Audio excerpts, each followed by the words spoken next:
இந்த மாதிரி code collar neck எப்படி கட் பண்ணி ஸ்டிச் பண்ணுறது அப்படிங்கிறத நிறைய ஸ்டூடெண்ட்ஸ் கேட்டிருந்தீங்க. உங்களுக்காக இந்த வீடியோ அப்லோட் பண்ணியாச்சு.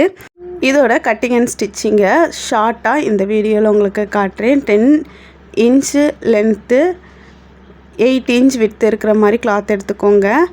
அந்த கிளாத்தை கேன்வாஸால் அயன் பண்ணி எடுத்துக்கோங்க. அதில் 3 நெக் விட்த்து, 3 நெக் டெப்த் இருக்கிற மாதிரி நெக்கு ரவுண்ட் நெக் கட் பண்ணிக்கோங்க. இந்த மாதிரி கிராஸாக ஒரு 8 இன்ச் வரைக்கும் மார்க் பண்ணி அதை கட் பண்ணி எடுத்துக்கோங்க. இப்போது வலது பக்கமும் இடது பக்கமும் 1.25 இன்ச் மட்டும் மார்க் பண்ணி அதை லைட்டாக ஒரு கட் பண்ணிக்கோங்க, 1/4 இன்ச் அளவுக்கு.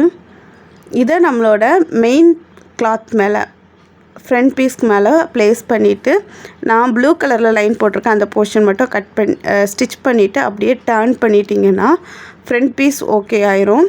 அதே மாதிரி பேக் பீஸ்லேயும் neck width 3 inch, neck depth 1/2 இன்ச்சில் இந்த மாதிரி ஸ்டிச் பண்ணி எடுத்துக்கோங்க. ஃப்ரண்ட் அண்ட் பேக் ரெண்டையுமே ஷோல்டர் ஜாயின் பண்ணி எடுத்துட்டிங்கன்னா இந்த மாதிரி தான் இருக்கும். இப்போ நீங்கள் 2ஆக ஃபோல்ட் பண்ணிவிட்டு அளந்து பார்த்தீங்கன்னா காலர் எவ்வளோ லென்த்தில் வைக்கணுங்கிறது உங்களுக்கு கிடைக்கும். எனக்கு 7 இன்ச் கிடச்சிருக்கு. உங்களுக்கு 7 அல்லது 8 இன்ச் எவ்வளோ கிடைக்குதோ அந்த அளவில் ஒரு லைன் போட்டுக்கோங்க. அதுக்கப்புறம் நெக் விட் 3 இன்ச்சை மார்க் பண்ணிக்கோங்க. அந்த 7 இன்ச் மார்க் பண்ணலேருந்து காலரோட விட்த்து ஒரு 2.5 இன்ச் மார்க் பண்ணி இந்த மாதிரி கட் பண்ணி எடுத்துக்கோங்க. இதை கிளாத்தில் அயன் பண்ணி எடுத்துக்கலாம். அப்படியே இன்னொரு கிளாத்தையும் இதே அளவில் எடுத்து ரெண்டையுமே சேர்த்து 3 பக்கத்தையுமே ஸ்டிச் பண்ணி எடுத்து டர்ன் பண்ணி எடுத்திங்கன்னா காலர் பீஸ் ரெடி ஆயிரும்.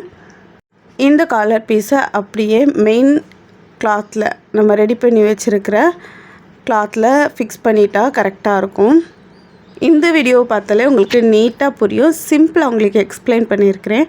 உங்களுக்கு புரியலை அப்படின்னா இதோட ஃபுல் வீடியோவோட லிங்க்கை இந்த வீடியோவுக்கு கீழே கொடுக்குறேன்.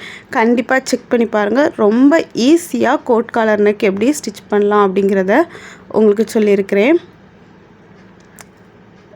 காலரையும் ட்ரெஸ்ஸையும் ஃபிக்ஸ் பண்ணும்போது சென்டர் போர்ஷனில் இந்த மாதிரி நாச் போட்டு கரெக்டாக சென்டர் ஃபிக்ஸ் ஆகிற மாதிரி ஸ்டிச் பண்ணிங்கன்னா ரொம்ப நீட்டாக கிடைக்கும்.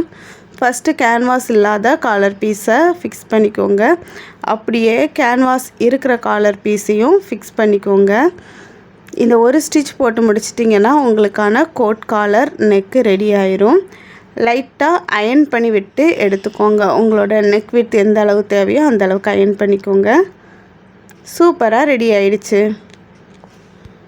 இந்த கோட் காலர் நெக்கை மேக்ஸி, அனார்கலி, பட்டுப்பாவடை எதுக்கு வேணாலும் நீங்கள் யூஸ் பண்ணிக்கலாம்.